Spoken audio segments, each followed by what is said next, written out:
김종대 국회 브리핑 세 번째 이야기는 이거 하지 말까? 김종대 의원 좋아할 것 같은데 정당 지지도입니다. 네.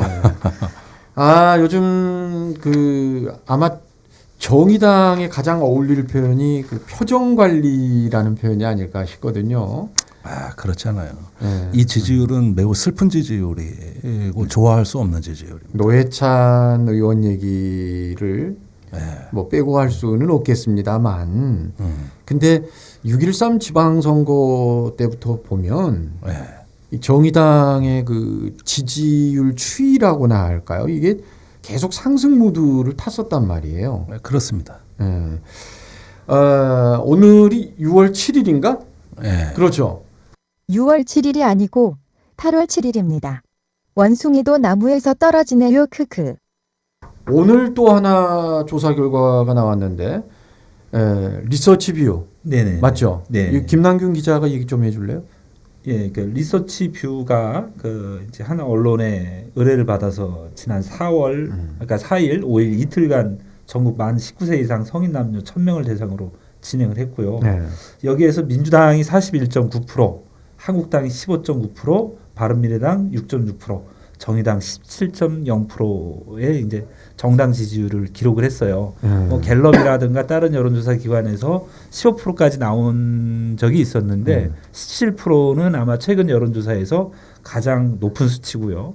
잠깐, 우리는 아류 언론이 아니기 때문에 할 건 다 합시다.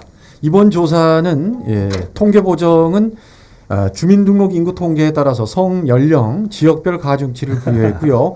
표본 오차는 95%, 신뢰 수준의 플러스 마이너스 3.1%포인트, 응답률은 2.7%. 보다 자세한 내용은 중앙선거 여론조사 심의위원회 홈페이지에서 확인할 수 있습니다. 마지막만 했어도 됐어요. 아예 꼬투리를 없애려고. 아니 그래도 이렇게 해야 방송 같아.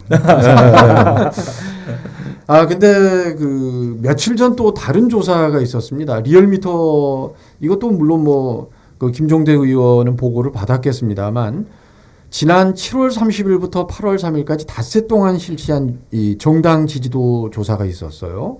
더불어민주당이 42.8%, 자유한국당이 17.6%, 정의당은 14.0%인가 13점 몇 퍼센트, 14.3%. 14.3%로 뛰었어요. 그러니까 거의 대부분의 여론조사 기관의 조사를 보면 정의당이 계속 조금씩 올라가요. 그렇죠. 지방선거 직후부터 사실 지방선거 후반기부터 이미 저짐은 있었습니다. 그러면서 지방선거가 끝나고 오히려 정의당의 지지율이 지속적인 상승세라는 데서 매우 힘은 좋습니다. 그런데 그 이면에는 민주당 지지율 하락이라는 또 다른 동전의 양면이 존재하고요. 그다음에 정의당 지지율 상승이 민주당에서 빠진 지지율을 한 50% 정도 흡수를 했지만 사실은 중도와 보수 쪽에서도 일부가 참여했습니다. 그렇게 돼가지고 한 3분의 1 정도는 중도 내지 보수. 과거에 특히 바른미래당이나 자유한국당 지지자들 일부가 넘어왔어요.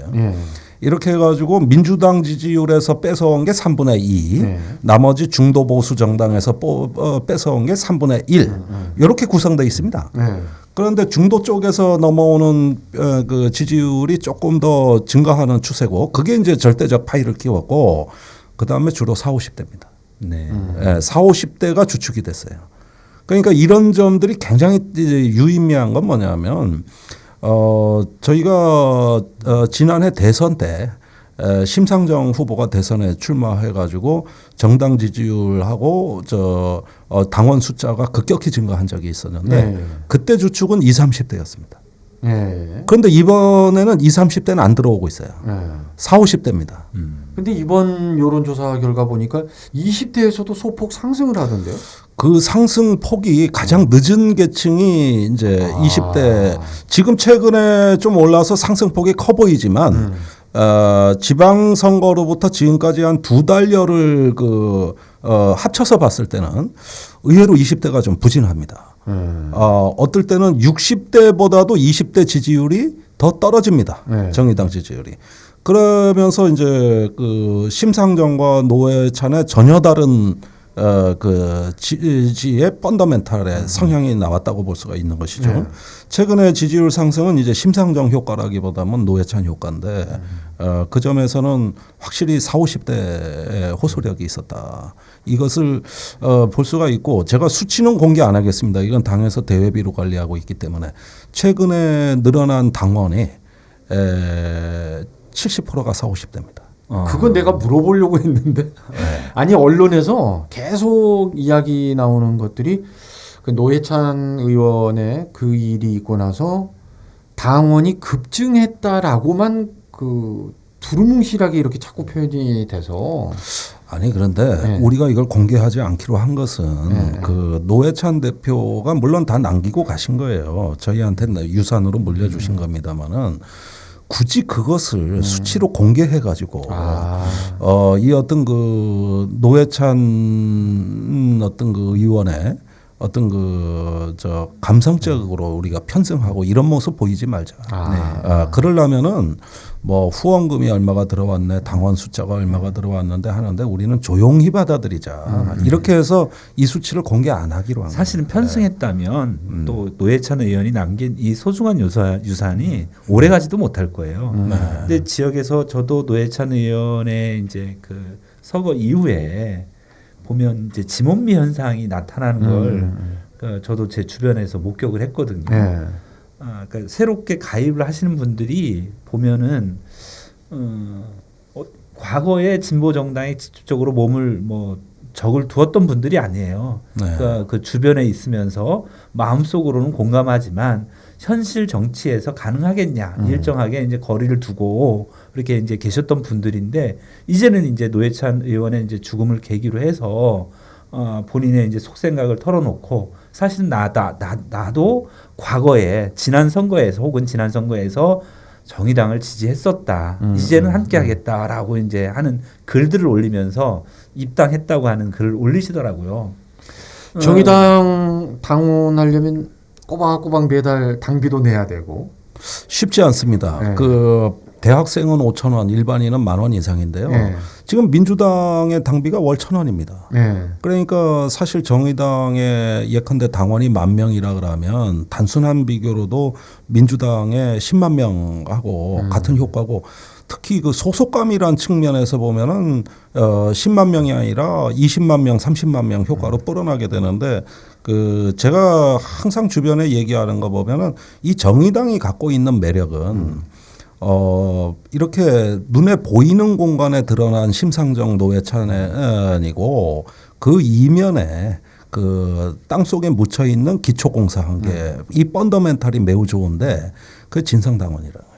그 진성당원들이 그렇게 매월 돈을 내고 또 저기 후원회가 있으면 후원금 1위는 항상 정의당이에요. 선거 앞두고 정당 후원회 하면은 맞아요. 민주당보다 저희가 후원금이 많은데 이렇게 뭔가 저기 보태고 나누고 그러면서 선거 후보자들도 돈 걱정 없이 선거에 내보낼 수 있는 이게 가능한 유일한 당은 대한민국의 정의당밖에 없어요. 정당 지지도가 높게 나오니까 정의당에서는 속마음이 이럴지도 몰라요. 두 가지. 첫째는 총선이 한 8월 정도에 있었더라면.